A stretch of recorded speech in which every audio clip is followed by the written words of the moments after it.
Rafale fail, MiG-21 fail और अब तेजस Dubai air show में गिरकर हलाक। वह तो इज़्ज़ो मंतशा, वह तो ज़िल्लो मंतशा। मोदी जी का गुरूर खाक में मिल गया।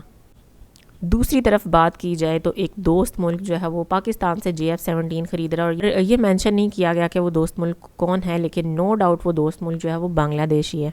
अस्सलाम वालेकुम my YouTube family, welcome back to my channel Sheen reaction. This is Meeno Sheen Chaudhary. I hope so आप सब लोग फिट फाट होंगे, टिप टॉप होंगे और मज़े से होंगे। तो जैसा कि दुबई एयर शो हुआ और दुबई एयर शो में जो डिफरेंट कंट्रीज़ हैं वो अपने फ़ाइटर जेट्स लेके जाते हैं, उनको उनकी मशक़ें कराई जाती हैं और उनका एयर शो होता है जिसका मकसद यही होता है कि जो नेबरिंग कंट्रीज़ हैं, जो डिफरेंट कंट्रीज़ हैं, वो उनको ख़रीद सकें। तो दुबई एयर शो में जहाँ पाकिस्तान का JF-17 थंडर जो है वो सबकी निगाहों का मरकज़ बना हुआ था, इवन के इंडियन भी जो है वो पाकिस्तानी तैयारी के साथ पिक्चर्स बनवा रहे थे।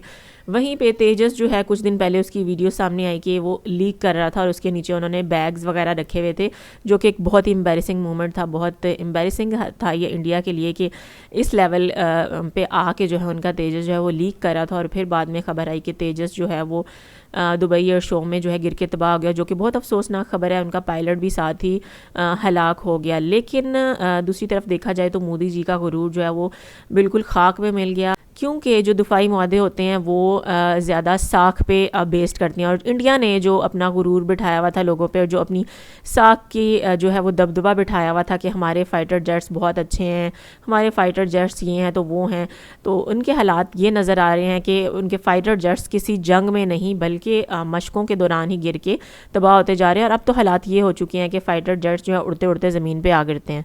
तो बहुत एम्बैरेसिंग है इंडिया के लिए भी और मोदी जी के लिए भी। ये सिचुएशन बहुत ज़्यादा एम्बैरेसिंग है कि उन्होंने अपनी झूठी जो धाक है वो बिठाई हुई थी कंट्रीज़ पे, लेकिन अब जो है दूध का दूध और पानी का पानी हो गया। तो आज जो मैं वीडियो लेके आई हूँ वो इसी से रिलेटेड है। तेजस जो है वो कैसे गिरा और इसके डिटेल में वीडियो हम देखते हैं। Let's start the video. 3, 2, 1 start. শুক্রবার দুপুরের ঘটনা। সেদিন দুবাই এয়ার শো চলাকালীন হাজার হাজার মানুষের চোখের সামনেই হঠাৎ নিয়ন্ত্রণ হারায় ভারতের গর্বের প্রতীক বলা তেজস যুদ্ধবিমান। কিছু বুঝে ওঠার আগেই আকাশ থেকে সোজা মাটিতে আছড়ে পড়ে বিমানটি। দাউ দাউ করে জ্বলে ওঠা আগুনের গোলা আর কালো ধোঁয়ায় মুহূর্তের মধ্যে ঢেকে যায় রানওয়ের আশেপাশের এলাকা। এই দুর্ঘটনায় ভারতীয় বিমান বাহিনীর একজন পাইলট ঘটনাস্থলেই নিহত হয়েছেন বলে নিশ্চিত করেছে ভারতীয় কর্তৃপক্ষ। অথচ এই একই মঞ্চে একই সময়ে সম্পূর্ণ বিপরীত এক চিত্র দেখল বিশ্ববাসী। যেখানে ভারতের যুদ্ধবিমান ধ্বংসস্তূপে পরিণত হচ্ছে, ঠিক সেখানেই পাকিস্তান অত্যন্ত সফলভাবে তাদের তৈরি অত্যাধুনিক যুদ্ধবিমান JF-17 থান্ডার বিক্রির জন্য চুক্তি সম্পন্ন করেছে। আর বিভিন্ন সূত্র ও তথ্য প্রমাণ জোরালোভাবে ইঙ্গিত দিচ্ছে যে পাকিস্তানের এই ভয়ঙ্কর শক্তিশালী যুদ্ধবিমানটির ক্রেতা আর কেউ নয়, দক্ষিণ এশিয়ার উদীয়মান সামরিক শক্তি বাংলাদেশ। দুবাই এয়ার শোতে ভারতের হিন্দুস্তান অ্যারোনটিক্স লিমিটেড বা হেলের তৈরি তেজস যুদ্ধবিমানটি নিয়ে ভারত সরকারের গর্বের শেষ ছিল না। তারা এই বিমানটিকে বিশ্বের কাছে নিজেদের আত্মনির্ভরতার প্রতীক হিসেবে তুলে ধরতে চেয়েছিল। উদ্দেশ্য ছিল মধ্যপ্রাচ্য সহ বিশ্বের বিভিন্ন দেশের কাছে এই বিমান বিক্রি করা। কিন্তু শুক্রবারের এই ঘটনা ভারতের সেই আশায় জল ঢেলে দিয়েছে। প্রকাশ্যে আসা ভিডিও ফুটেজে দেখা যায় তেজস মার্ক 1 এই বিমানটি আকাশে কসরত দেখানোর সময় হঠাৎই তার উচ্চতা হারাতে শুরু করে। ইঞ্জিন বিকল হয়ে পড়ার স্পষ্ট লক্ষণ দেখা যাচ্ছিল। পাইলট চেষ্টা করেছিলেন বিমানটিকে নিয়ন্ত্রণে আনার, কিন্তু শেষ রক্ষা হয়নি। মাটির খুব কাছাকাছি এসে বিমানটি আছড়ে পড়ে এবং সঙ্গে সঙ্গেই বিস্ফোরিত হয়। ভারতীয় বিমান বাহিনী তাদের অফিসিয়াল বিবৃতিতে জানিয়েছে, দুর্ঘটনার কারণ খতিয়ে দেখতে একটি তদন্ত কমিটি গঠন করা হয়েছে। তবে সামরিক পর্যবেক্ষকদের মতে আন্তর্জাতিক মঞ্চে এমন দুর্ঘটনা ভারতীয় প্রযুক্তির নির্ভরযোগ্যতা নিয়ে বড়সড় সন্দেহের জন্ম দিয়েছে। বিশেষ করে তেজস মার্ক 1 সংস্করণটি, যা নাসিকের কারখানায় তৈরি এবং ভারতের ভবিষ্যৎ আকাশ প্রতিরক্ষা ব্যবস্থার মেরুদণ্ড হিসেবে দাবি করা হচ্ছিল, তার এই পরিণতি বায়ারদের মধ্যে নেতিবাচক বার্তা পৌঁছে দিয়েছে। ঘটনাস্থলের কালো ধোঁয়া যেন ভারতের প্রতিরক্ষা রপ্তানির স্বপ্নের কফিনে শেষ পেরেক ঠুকে দিল।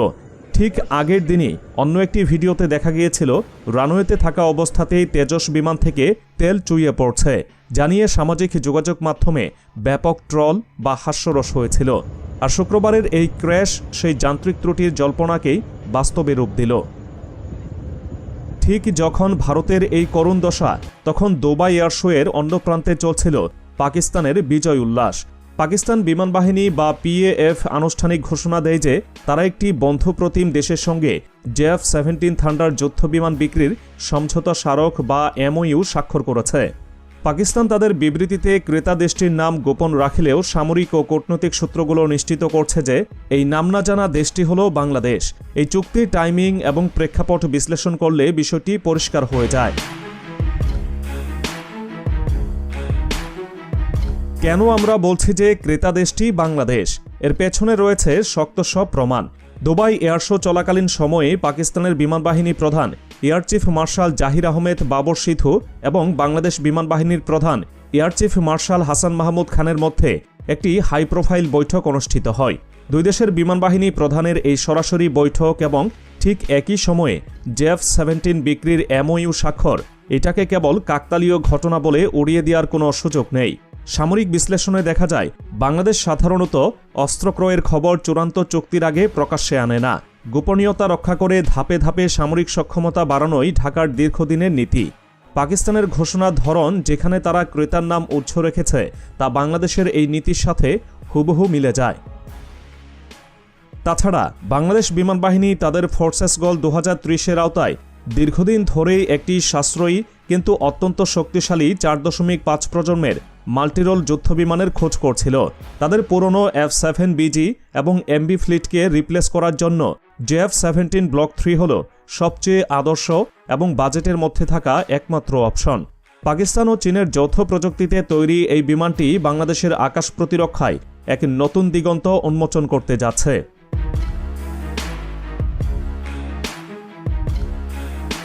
পাকিস্তান দুবাই এয়ার শোতে JF-17 থান্ডারের যে সংস্করণটি প্রদর্শন করেছে তা হল সর্বাধুনিক ব্লক 3। এটি কেবল একটি সাধারণ যুদ্ধ বিমান নয়, আধুনিক আকাশ যুদ্ধের এক ত্রাস। ভারতে তেজস যেখানে আকাশে উঠতে গিয়েই ভেঙে পড়ছে, সেখানে JF-17 ব্লক 3 তার সক্ষমতা প্রমাণ করেছে একাধিক যুদ্ধের ময়দানে। এই বিমানের সবচেয়ে বড় শক্তি হল এর KLJ-7A এইসা radar. Active electronically scanned array প্রযুক্তির এই রাডারটি একসাথে 15টি লক্ষ্যবস্তুকে ট্র্যাক করতে পারে এবং একই সময়ে 4টি লক্ষ্যবস্তুর উপর নির্ভুল হামলা চালাতে সক্ষম। এর মানে হল বাংলাদেশের আকাশে যদি শত্রুপক্ষের একাধিক বিমানও হানা দেয়, JF-17 ব্লক 3 একাই তাদের মোকাবেলা করতে পারবে। এই বিমানের ইঞ্জিন নিয়েও কথা বলা প্রয়োজন। এতে ব্যবহার করা হয়েছে রাশিয়ার তৈরি ক্লিমভ RD-93MA after burning turbofan engine. এই ইঞ্জিন বিমানটিকে শব্দের চেয়ে 1.8 গুণ বেশি গতি বা প্রায় 2200 কিলোমিটার প্রতি ঘন্টা বেগে ওড়ার শক্তি যোগায়। এর কমব্যাট রেডিয়াস বা যুদ্ধের পাল্লা হল 900 কিলোমিটার, যা ড্রপ ট্যাঙ্ক ব্যবহার করে 3400 কিলোমিটার পর্যন্ত বাড়ানো সম্ভব। অর্থাৎ ঢাকা থেকে উড়ে গিয়ে এটি শত্রু দেশের গভীরে আঘাত এনে আবার নিরাপদে ফিরে আসতে পারবে। এর কাঠামোতে ব্যবহার করা হয়েছে আধুনিক কম্পোজিট ম্যাটেরিয়াল, যা একে হালকা এবং ক্ষিপ্র গতির করে তুলেছে। আকাশে ডগফাইট বা মুখোমুখি যুদ্ধে এই ক্ষিপ্রতা পাইলটকে বাড়তি সুবিধা দেয়। অস্ত্রের দিক থেকেও JF-17 ব্লক 3 ভারতের তেজসের চেয়ে অনেক এগিয়ে। এই বিমানে সংযুক্ত করা হয়েছে PL-15E air two air missile. এটি একটি বিয়ন্ড ভিজুয়াল রেঞ্জ বা দৃষ্টিসীমার বাইরে আঘাত হানার মতো মিসাইল, যার পাল্লা প্রায় 145 কিলোমিটার। সোজা কথায় শত্রু বিমান পাইলটের চোখে পড়ার অনেক আগেই এই মিসাইল দিয়ে তাকে ধ্বংস করে দেওয়া সম্ভব। এছাড়াও এতে রয়েছে PL-10E হাই অফ বোর্ডসাইট মিসাইল, যা খুব কাছের ডগফাইটে ব্যবহার করা হয়। ভূমিতে এবং সমুদ্রে আঘাত হানার জন্য এতে C-802AK অ্যান্টিশিপ মিসাইল এবং CM-400 AKG সুপারসনিক মিসাইল বহন করা যায়। এই সক্ষমতা বাংলাদেশ বিমান বাহিনীকে শুধু আকাশেই নয়, বঙ্গোপসাগরেও একচ্ছত্র আধিপত্য বজায় রাখতে সাহায্য করবে। পাকিস্তান বিমান বাহিনী তাদের বিবৃতিতে উল্লেখ করেছে যে JF-17 ব্লক 3 এখন আর কেবল সাশ্রয়ী বিমান নয়, এটি একটি পূর্ণাঙ্গ 4.5 প্রজন্মের মাল্টিরোল ফাইটার। এর ককপিটে রয়েছে 3টি বিশালকালার মাল্টিফাংশন ডিসপ্লে এবং wide angle heads up display বা HUD। পাইলট যাতে যুদ্ধের সময় হাত না সরিয়ে সব নিয়ন্ত্রণ করতে পারেন তার জন্য এতে যুক্ত আছে ফোটাস কন্ট্রোল সিস্টেম।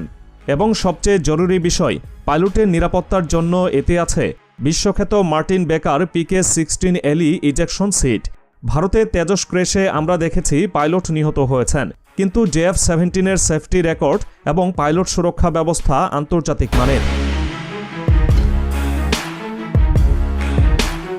जय जी तो व्यूअर्स, ये थी आज की वीडियो। जैसा कि हमने देखा कि एयर शो के दौरान तेजस जो है वो बुरी तरह से गिर के तबाह हो गया और इससे पहले इसका ऑयल भी लीक हो रहा था। उसकी वीडियोस इंटरनेट पे काफ़ी ज़्यादा वायरल हुई, लेकिन इंडिया ने उस पर कोई तवज्जो नहीं दी और फिर उनका तैयारा जो है वो तबाह हो गया और साथ ही उनका पायलट जो है वो इजेक्ट नहीं कर सका। दूसरी तरफ बात की जाए तो बांग्लादेश जो है वो पाकिस्तान से JF थंडर ब्लॉक 3 ले रहा है। अभी तक ये बात क्लियर नहीं की गई कि कौन सा मुल्क ले रहा है, लेकिन पाकिस्तान ने ये बात क्लियर कर दी है कि एक दोस्त मुल्क ख़रीद रहा है और वो दोस्त मुल्क जो है हर कोई यही प्रिडिक्ट कर रहा है कि वो दोस्त मुल्क बांग्लादेश या बांग्लादेश JF-17 ब्लॉक 3 जो है वो पाकिस्तान से ख़रीद रहा है और इसके लिए जो बांग्लादेश के पायलट हैं वो ट्रेनिंग के लिए पाकिस्तान भी आ रहे हैं और MOU पे जो है साइन हो चुके हैं। एयर शो के बाद जो दुबई में एयर शो हुआ उसके बाद MOU पे साइन भी हो चुके हैं और जल्द ही ये खबर सामने आएगी कि बांग्लादेश के पायलट जो हैं वो पाकिस्तान आएंगे। हमने बहुत सारी जो खूबियाँ थी JF-17 की देखी, इसके अलावा उसकी जो खूबी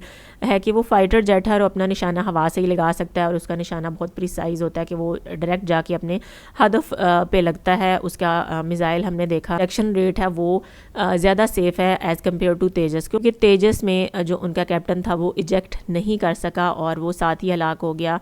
लेकिन पाकिस्तान JF थंडर का ऐसा कोई वाक़या अल्हम्दुलिल्लाह अभी तक सामने नहीं आया। कहते हैं कि वह तो इज़्ज़ो मंतशा वह तो इज़्ज़ुल्लो मंतशा। भारत ने सिर्फ झूठी खबरों से अपने जो है वो धाक बिठाई हुई थी, जबकि उसमें कुछ भी सच शामिल नहीं था। जैसे कि मई में ऑपरेशन सिंदूर और पाकिस्तान ने इंडिया के साबित कर दिखाया उनके तैयारे राफेल MiG-21 जो है वो मार गिराए थे, लेकिन इंडिया ये बातें मानने पे तैयार नहीं था। लेकिन अब दुबई एयर शो में सब के सामने उनका तैयारा जो है वो गिर के तबाह हुआ है और ये मूवमेंट जो है इंडिया के लिए बहुत ज़्यादा एम्बैरेसिंग। तो ज़रूर बताइएगा वीडियो कैसी लगी और आपका इसके बारे में क्या ख्याल है। वीडियो अच्छी लगी हो तो वीडियो को लाइक कर दें, चैनल पे नहीं हो तो चैनल को सब्सक्राइब कर दें और बेल आइकन को हल्का सा प्रेस कर दें। मिलती हूँ नेक्स्ट वीडियो में। Till then stay healthy, stay wealthy, stay awesome. अल्लाह हाफिज़।